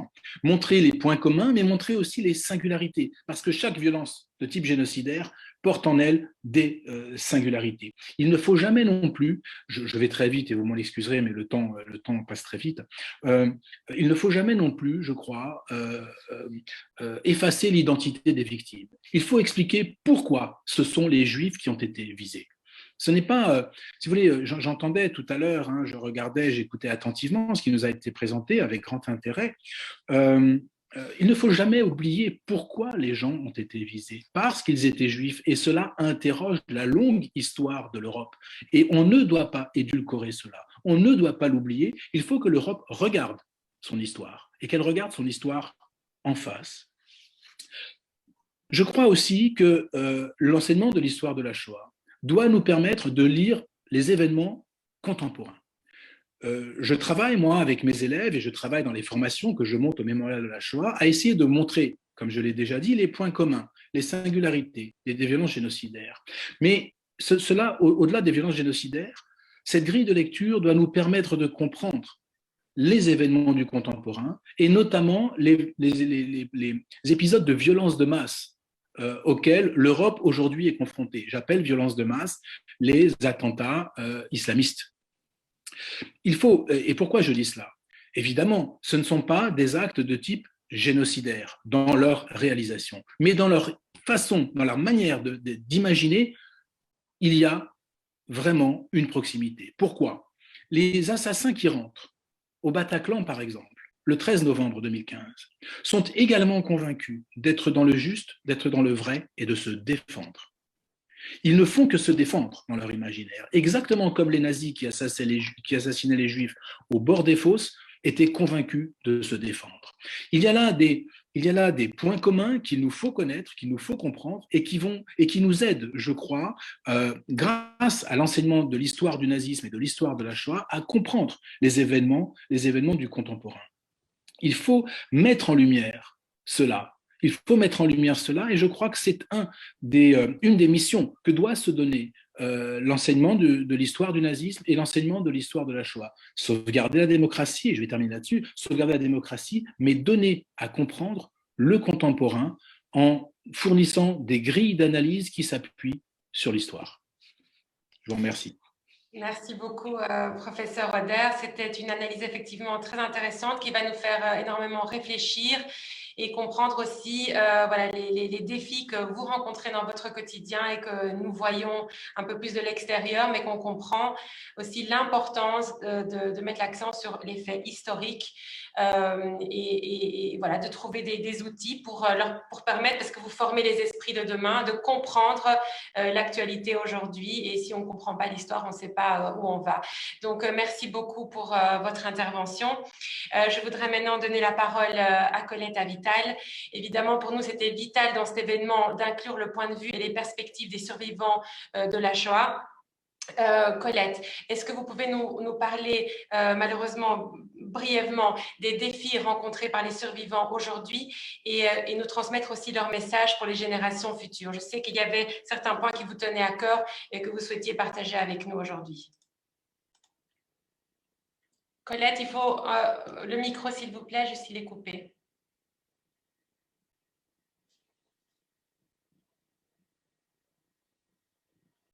Non, il est toujours coupé, Colette. Voilà, parfait. D'abord, je voudrais remercier le Congrès juif européen et le groupe parlementaire pour cette initiative et pour cette conférence qui est très importante. Très franchement, je n'étais pas au courant qu'il fallait parler des rescapés de la Shoah en Israël. Je peux certainement... Quelques mots, Colette. Quelques mots, bien sûr, il reste parmi nous environ 180 000 rescapés de la Shoah. C'est un groupe qui atteint un âge assez avancé. Ils ont entre 86 et 96 ans. Donc, à ce groupe-là, il est bien sûr, ce sont des gens qui sont très frêles, dont l'état de santé est en train de dégringoler. Cette année de confinement et de solitude n'a pas ajouté à leur santé, au contraire, les vieux démons se sont réveillés, les traumatismes sont revenus et donc s'il y a des problèmes au niveau du jour à jour, c'est-à-dire des problèmes de nourriture, de santé, de pauvreté parfois, parce que certains d'entre eux sont venus de l'ex-Union soviétique sans pouvoir bénéficier d'une pension alimentaire. D'autres reçoivent des maigres pensions, soit de l'État d'Israël, soit de l'Allemagne. Eh bien, à cela s'ajoutent certainement les problèmes de santé mentale. Et c'est là qu'il a fallu travailler très dur cette année.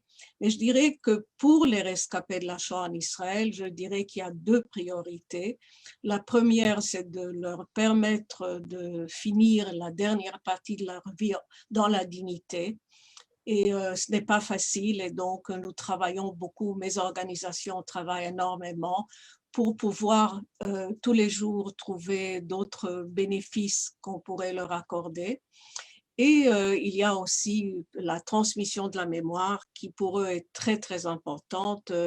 Madame la députée Ilana Cicurel a parlé d'une transmission rigoureuse, c'est de cela que je voulais parler, surtout de ce qui se passe aujourd'hui en Pologne et qui est pour nous l'un des plus grands soucis, cette tendance qui existe aujourd'hui en Pologne, non pas de négationnisme, mais une nouvelle tendance qui se manifeste et qui est de déformer, de réécrire l'histoire. Ce n'est pas seulement ce que font certaines personnes, c'est la politique officielle du gouvernement polonais qui a passé une loi, le parti au pouvoir, le parti de la justice et du droit qui est au gouvernement a passé une loi en 2018, je crois, en janvier 18, donc il y a 3 ans, pendant la journée internationale de l'Holocauste. C'est une loi anti-défamation tous ceux qui se permettent d'impliquer une certaine responsabilité du peuple polonais dans le génocide des Juifs est coupable et donc peut être traduit en justice et peut avoir au moins 3 ans de prison ou bien d'autres punitions. Cela concerne, et je crois que c'est important parce que vous avez parlé de l'importance des professeurs et des enseignants, c'est une loi d'intimidation contre les académiciens, contre les professeurs, contre les journalistes. Très récemment, elle a été mise en œuvre et nous savons que 2 historiens très connus ont été jugés, monsieur le professeur Jan Grabowski et madame Engelkind, pour avoir dans un volume qu'ils ont publié qui avait 1700 pages, il y avait juste un petit passage où, basé sur le témoignage d'une rescapée de la Shoah, il était question du fait qu'un maire local qui lui avait sauvé la vie avait en même temps été complice du meurtre d'autres 22 Juifs. Donc, ce qui se passe aujourd'hui en Pologne, c'est qu'il ne peut pas y avoir une transmission rigoureuse de l'histoire tant qu'il n'y a pas liberté de parole. C'est vrai que le paragraphe pénal dans cette loi a été aboli, mais ceci a ouvert la porte aux cours civils et nous savons par exemple que ces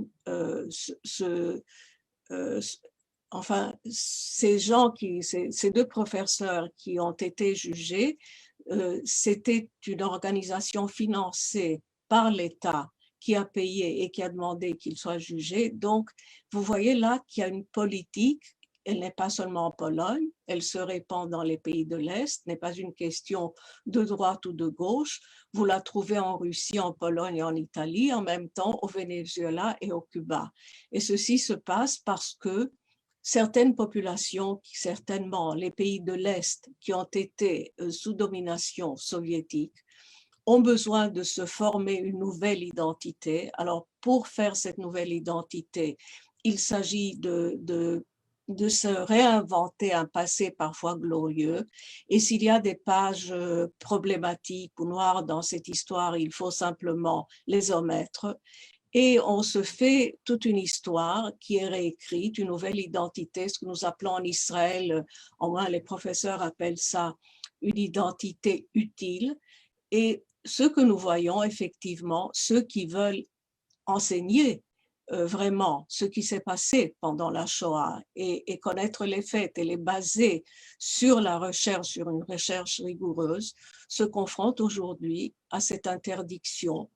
Et donc, je dirais que le danger est là. Et le danger est là parce que, tout simplement, ceux qui ne peuvent pas faire face, comme par exemple l'Allemagne l'a fait.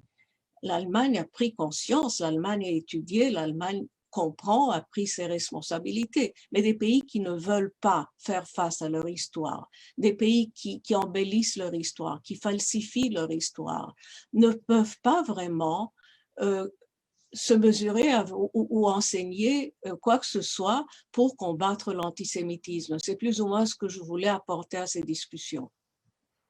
Merci beaucoup, très chère Colette, et vous avez entièrement raison. Ce sont des dérives que l'on a constatées également au sein du Congrès juif européen et je pense même au sein du Parlement européen et peut-être Nicola aura quelque chose à dire à ce sujet. Effectivement, la nécessité de rechercher la vérité doit être toujours présente. On ne peut pas enseigner l'histoire si on, comme vous dites, on tente de l'embellir pour répondre à des intérêts politiques ou autres.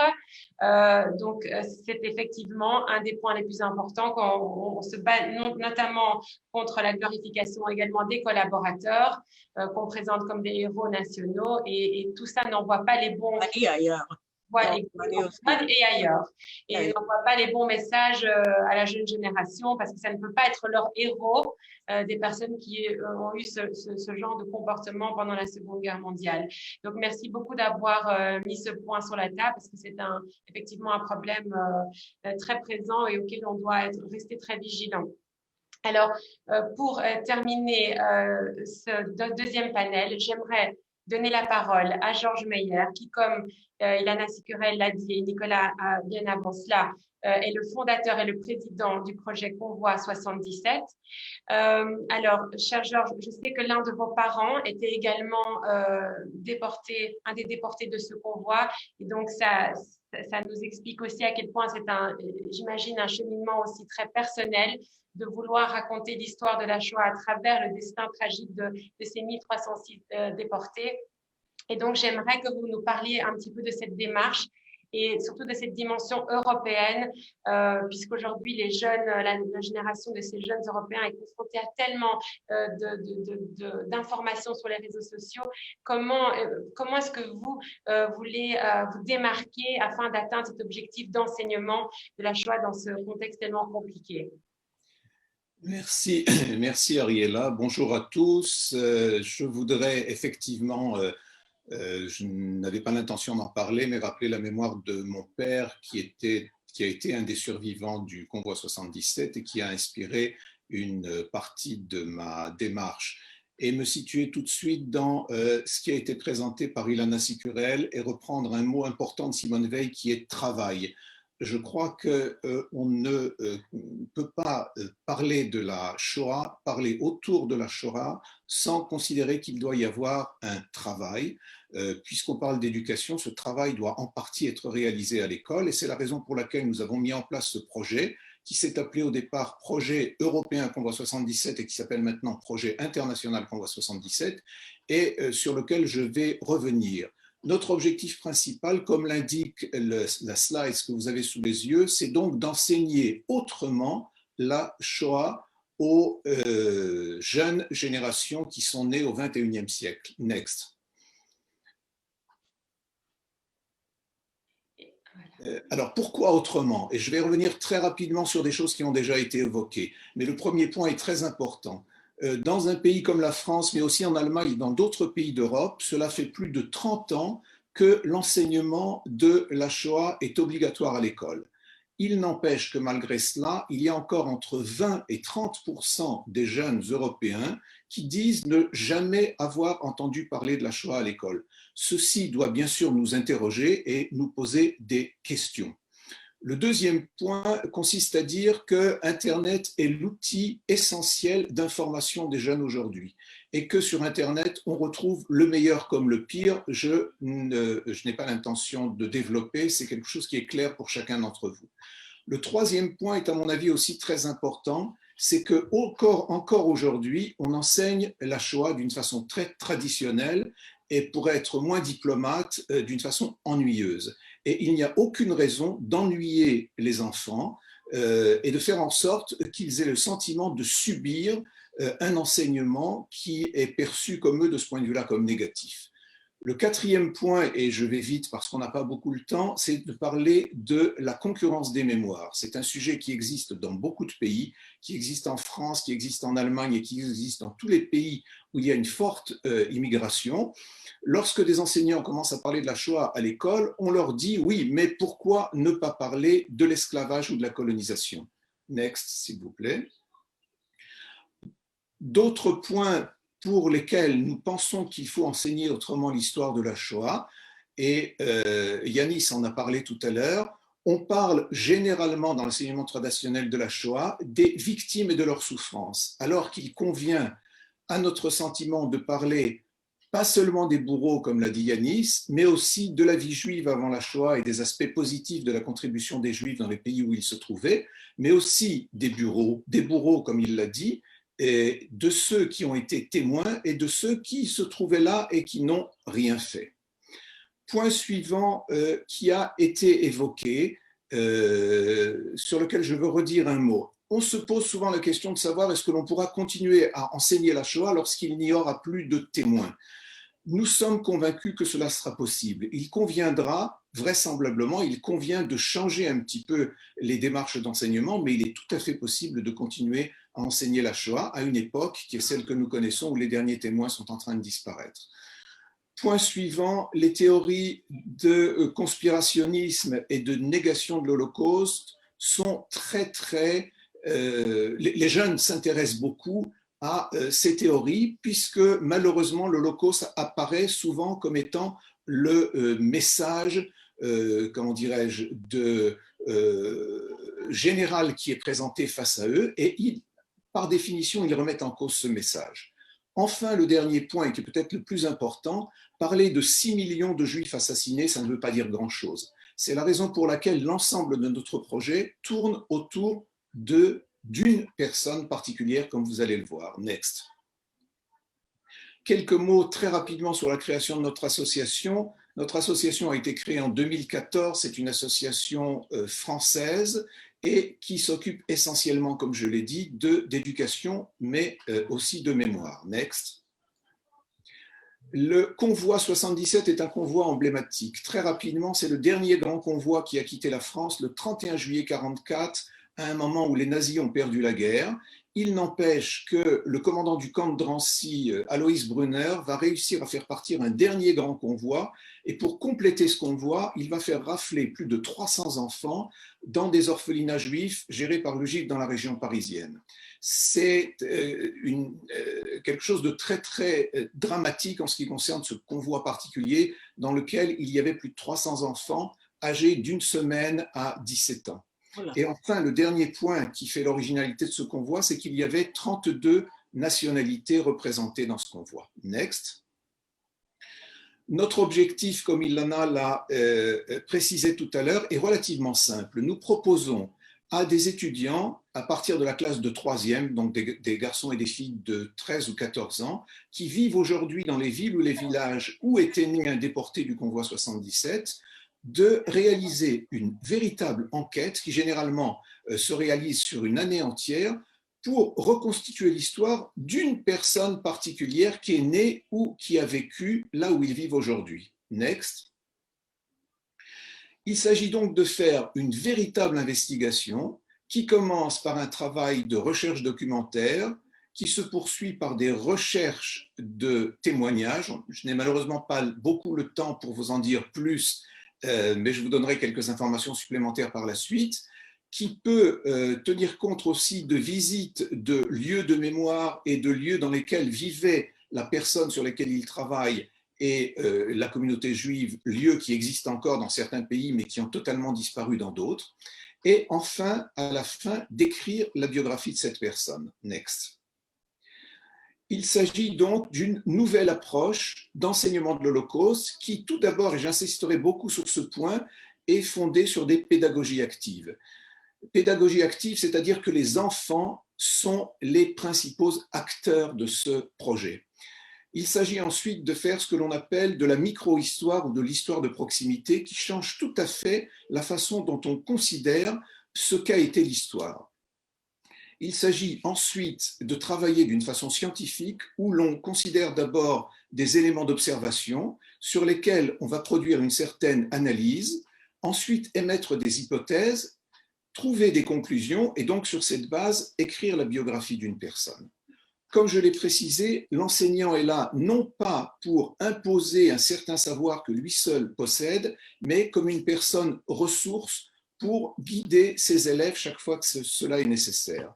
Et enfin, dans de très nombreux cas, il s'agit d'un travail interdisciplinaire puisque vont travailler des enseignants d'histoire, mais aussi des enseignants de langue, des enseignants d'autres matières, des enseignants d'art, de musique. Tout est possible dans le cadre de ce projet. Next. On peut passer, ce n'est pas très important. Comment le projet fonctionne? Il fonctionne sur la base d'un site web en 3 langues, français, anglais et polonais, dont vous avez l'adresse et sur lequel vous pourrez aller voir ensuite nos diverses réalisations.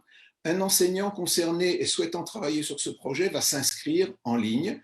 Nous allons lui attribuer un déporté qui est né à proximité ou là où il enseigne aujourd'hui. Nous allons créer pour lui, dans un espace intranet, un espace personnel accessible avec un identifiant et un mot de passe, où il va trouver des outils sur lesquels il va travailler et surtout énormément de documents qui concernent la personne spécifique sur laquelle il va travailler avec sa classe. Ils vont pouvoir ensuite, online, écrire cette biographie qui sera ensuite publiée sur notre site. Next.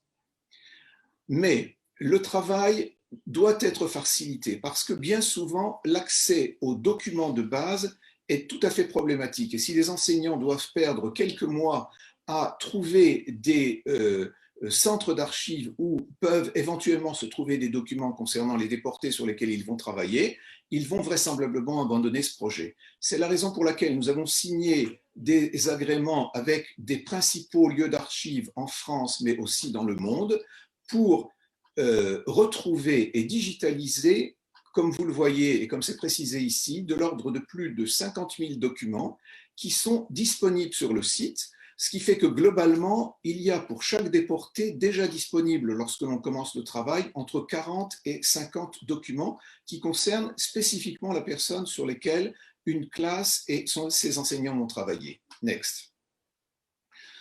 À l'heure actuelle, quels sont les principaux résultats? Notre projet, donc, qui doit concerner 32 pays, a démarré dans 20 pays actuellement. Plus de 230 biographies ont été écrites et sont actuellement disponibles en ligne en français et en anglais. J'ajouterai aussi en polonais pour les biographies qui concernent des déportés nés en Pologne. Et nous avons à l'heure actuelle plus de 200 classes en cours de travail, bien que je doive signaler que la pandémie ait remis malheureusement en cause un certain nombre de ces projets qui ne redémarreront qu'à la rentrée prochaine. Next. 32 pays sont concernés. Je vais passer ce point sur lequel je n'ai pas tellement le temps de développer maintenant et vous présenter les pays dans lesquels le projet fonctionne. Nous les avons rassemblés en 3 groupes. Le premier groupe concerne les pays où il y a un nombre le plus important de déportés. La France, la Pologne, la Turquie, l'Algérie, l'Allemagne et l'Ukraine. Quelle est la signification des couleurs? Le vert indique les pays dans lesquels notre projet fonctionne correctement ou très bien à l'heure actuelle. Le rouge indique les pays dans lesquels nous n'avons absolument pas réussi à faire démarrer notre projet. Et le jaune indique qu'il existe un début d'action et de réalisation dans ces pays, mais pas au-delà. Nous pouvons continuer pour voir la suite des autres pays très rapidement. Dans le deuxième pays, vous voyez qu'en Roumanie, en Autriche et en Russie, nous avons un début d'action. En Grèce et en Hongrie, malheureusement, rien du tout pour l'instant. Et en Tunisie, un pays musulman, mais c'est aussi le cas, vous allez le voir ensuite, pour le Maroc, la Tunisie, le Maroc et l'Algérie. Nous avons un début d'action dans des pays musulmans et c'est très, très encourageant. La suite des pays que l'on peut voir très rapidement aussi, la Moldavie, la Biélorussie, nous n'avons malheureusement pas la possibilité de commencer notre projet pour l'instant. Continuons à voir la liste des autres pays. Next. Tchécoslovaquie, Égypte, comme je l'ai indiqué, nous avons réussi à réaliser l'ensemble de notre projet pour l'instant. Next. Et voilà, alors on va reprendre, je voudrais développer un peu plus ce point. Qu'est-ce que l'on a fait et qu'est-ce que l'on peut faire à l'heure actuelle? Nous avons mis en place une infrastructure de ce projet au cours des 5 dernières années. Malheureusement, pour l'instant, nous n'avons réussi qu'à réaliser 18% du projet que nous nous étions fixés. Nous avons donc, et bien entendu, c'est un problème, nous avons accumulé une quantité considérable d'informations et d'expériences en matière éducative, mais nous n'avons pas pour l'instant les moyens de mesurer l'impact de nos efforts, qui est pour nous quelque chose de tout à fait considérable, puisque nous souhaitons que si cette expérience est positive, elle puisse être étendue, bien entendu, à l'étude de la Shoah d'une façon générale. Et enfin, comme je l'indiquais avant, dans certains pays, nous n'avons absolument pas réussi à démarrer. Next. Que doit-on faire et que peut-on faire et que peuvent faire certains d'entre vous qui nous écoutent et qui nous regardent aujourd'hui? D'abord, faire en sorte que notre projet soit mieux connu par les décideurs et par les enseignants dans les différents pays qui sont concernés. Deuxièmement, développer des projets de collaboration avec des enseignants et des élèves dans ces différents pays. Et enfin, et là je m'adresse aux députés européens qui nous écoutent, c'est éventuellement de nous aider à identifier des partenaires et des intermédiaires pour mieux mettre en place dans les pays où pour l'instant nous ne sommes pas présents. Next. Une information que je voulais transmettre. Le 27 janvier dernier, le président Macron et le président de la République fédérale d'Allemagne avaient décidé de se rencontrer au Palais de l'Élysée et de rassembler autour d'eux les élèves ayant réalisé en Europe les plus beaux projets dans le cadre de notre projet européen Convoy 77. 11 classes avaient été retenues pour cette rencontre. Malheureusement, à cause de ce qui s'est passé du Covid, ce projet n'a pas pu pour l'instant se réaliser. Nous recherchons à l'heure actuelle une date qui devrait avoir lieu avant la fin de l'année scolaire pour réaliser cette rencontre et mettre à l'honneur les élèves et leurs enseignants ayant réalisé ce projet. Next. D'abord, je vous remercie de votre écoute, et si vous souhaitez plus d'informations sur le projet, vous avez les coordonnées du site et mes coordonnées personnelles si vous avez le souhait d'avoir plus d'informations sur notre projet. Je vous remercie. Merci beaucoup, cher Georges, pour cette magnifique présentation. Je pense que tout le monde sera d'accord qu'elle était extrêmement intéressante. Votre initiative est très originale et effectivement, il est nécessaire aujourd'hui d'impliquer les jeunes, comme vous dites, qu'ils soient acteurs de cette démarche pour finalement les motiver, leur faire comprendre à quel point ils peuvent eux-mêmes s'identifier avec le destin de toutes ces personnes et de ces jeunes et de ces enfants qui se trouver dans ce convoi.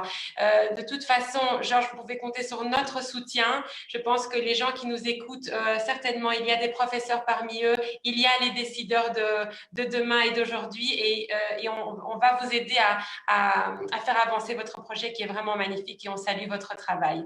Merci. Alors, moi, on arrive tout doucement à la fin. Je m'excuse pour le retard qu'on a pris, mais quand il y a tellement de présentations intéressantes, on n'a pas envie d'arrêter nos panélistes. Je voulais remercier Nicola Baer, évidemment, pour avoir présenté si merveilleusement bien notre événement de ce jour et les challenges qui sont en jeu.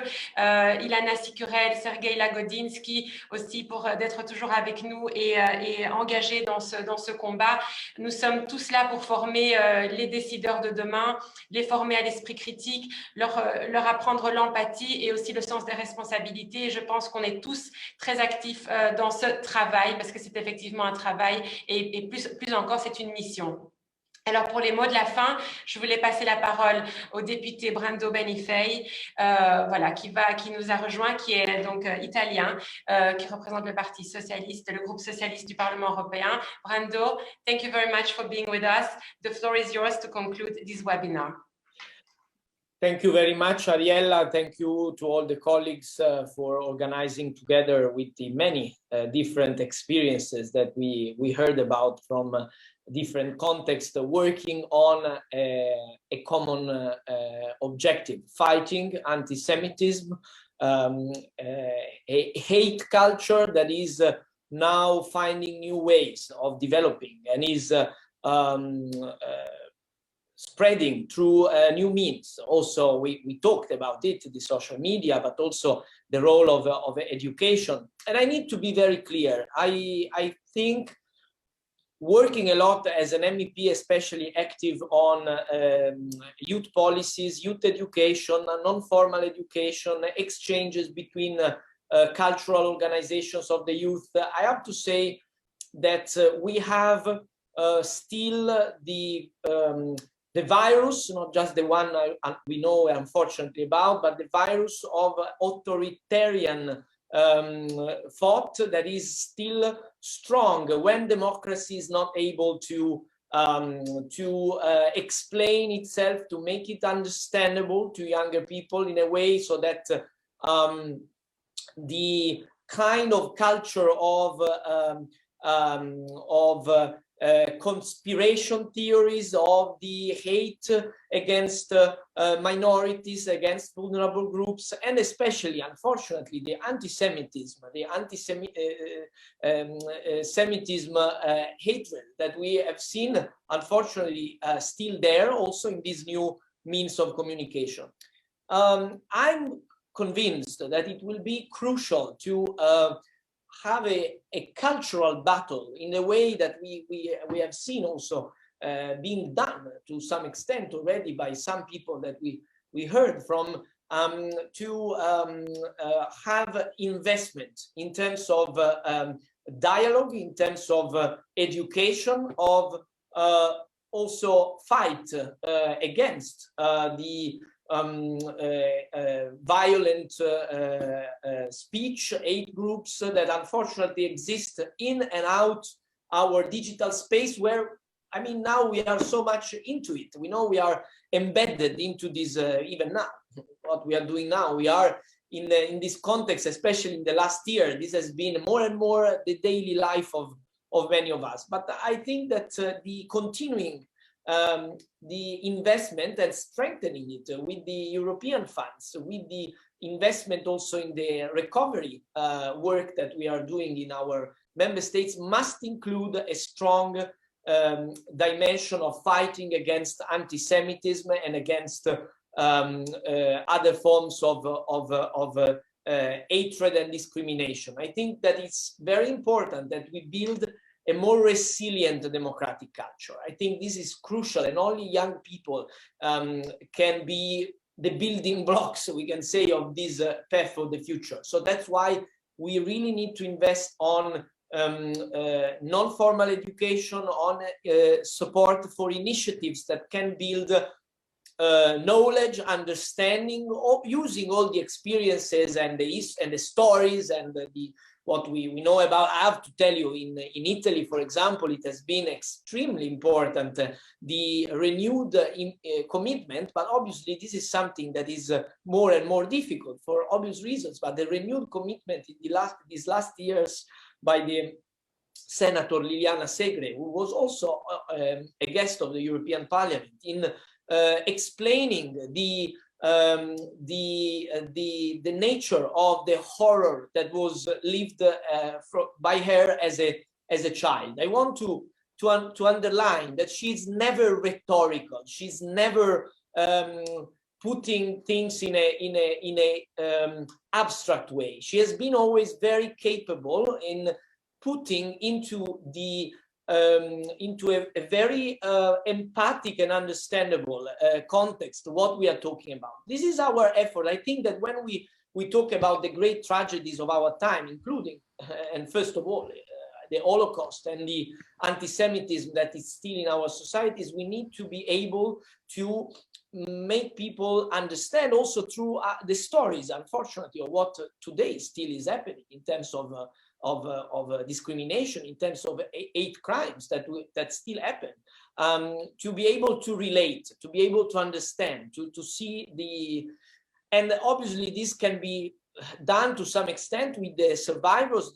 We talked also about that, but also we need to build really a new generation of testimonies, a new generation of a consciousness among young people. So I think this is we talked also about the digital aspects. We need, as I said, to invest also in the resilience. In this sense, it's important that I want to conclude on this note, when we work now to look at the Parliament, when we look not just at the work that we have done already on the European budget for, again, education, exchanges, this is already there for the new multi-annual financial framework. But for example, now we are working on the Digital Services Act. We are working on a new regulation for online platforms, for the circulation of information on the internet. We need to be able to find a balance that, yes, doesn't creates problems for freedom of expression, but is able to concretely and directly fight any form of hate speech, especially the very vicious and still there, as I said, anti-Semitism and even Holocaust removal attitude that we know is still happening inside this kind of dialogue also on the internet. So I think that it's our responsibility to work so that the new regulations also on these are able to deliver some further improvement in this sense. If we do all of these rules, education, investment, I think we can proceed in the right direction. And that's why I think we should continue discussing with the experts, getting more things done, and discuss with organizations, with young people. And I think this can be a process that can be led by the European Parliament. And I'm very proud of being part of the working group on anti-Semitism, because I think it's very important that we keep this line of work active and strong. And on this note, I want to thank all the participants, all the colleagues, and all the contributions that we got in this context of today. Thank you. Thank you very much, Brando. And on behalf of the European Jewish Congress, representing 42 Jewish communities across Europe, I would like to thank you and your colleagues for the wonderful work and for your commitment to reaffirm always our European core values and to fight hate speech and to fight hatred wherever it comes from. And we appreciate that, and we don't take it for granted. So thank you very much. This is our common fight, and I think we explored so many excellent initiatives today, and we can now return to our daily work inspired and reinforced in our common goal to make this world a better place also for the younger generation. So thank you very much, all of you, and I see you soon, and in the meantime, keep safe.